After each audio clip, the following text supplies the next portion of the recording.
Hello everyone, my name is Anurag Singh. Welcome to Pahuja law academy. और इस video में हम लोग देखेंगे एक लेटेस्ट केस लॉ जो कि सीआरपीसी के सेक्शन 156(3) से रिलेटेड है।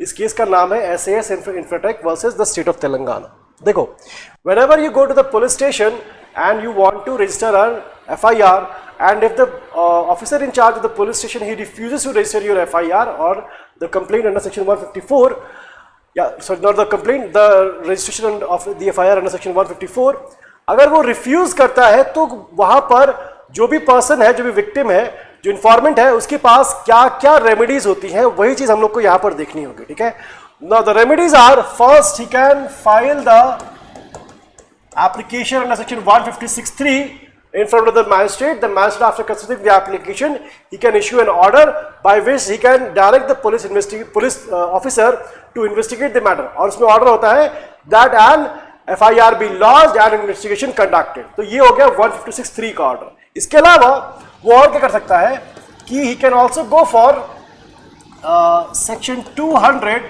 जहां पर कि वो कंप्लेंट भी कर सकता है। ठीक है, and then there is another one जो कि एक्चुअली सेक्शन 154 के ही सबसेक्शन 3 में है।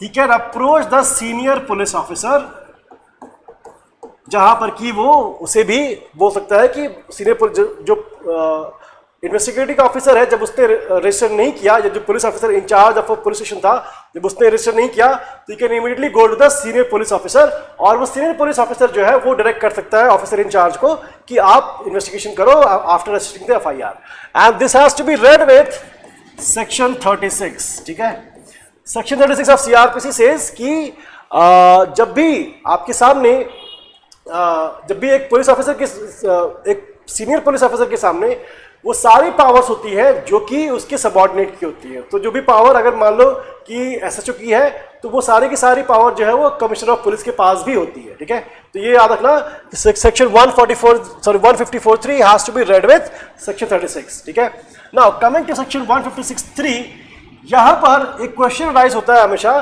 कि 156(3) का जो ऑर्डर होता है, इज इट बिफोर कॉग्निजेंस और इज इट आफ्टर कॉग्निजेंस।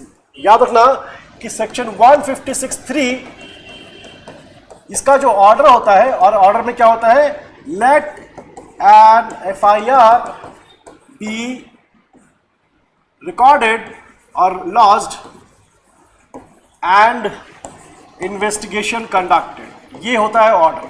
ठीक है, ठीक है, अब इसमें याद रखना कि ये जो ऑर्डर होता है, this is before cognizance, this is before cognizance. याद रखना, अभी तक कोर्ट ने कॉग्निजेंस नहीं लिया है, because there is no police report, there is no complaint, there is just the allegation that the police is not conducting the investigation, it is not registering the FIR। ठीक है, सो याद रखना कि 156(3) का जो ऑर्डर होता है दैट इज बिफोर कॉग्निजेंस। अगर कोर्ट ने ऑर्डर दे दिया है पुलिस ऑफिसर को कि आप FIR लॉन्च करो और इन्वेस्टिगेशन स्टार्ट करो, इसका मतलब ये नहीं है कि कोर्ट ने कॉग्निजेंस ले लिया है। नहीं, कोर्ट कॉग्निजेंस लेगी, जो कि सेक्शन 190 में मेंशन्ड है कि वो या तो कंप्लेंट पे लेती है, या फिर पुलिस रिपोर्ट पे, या फिर इन्फॉर्मेंट में, और वो तीनों में से कोई भी चीज 156(3) में फॉल नहीं करती। इसीलिए हम लोग कहते हैं कि 156(3) का जो ऑर्डर होता है दैट इज प्री कॉग्निजेंस। ठीक है, बिफोर कॉग्निजेंस और प्री कॉग्निजेंस। तो इस केस में जो हम लोगों ने अभी देखा है, ये वाला case SAS Infratech versus state of Telangana, इसमें इसी चीज को क्लैरिफाई किया गया था। Thank you everyone.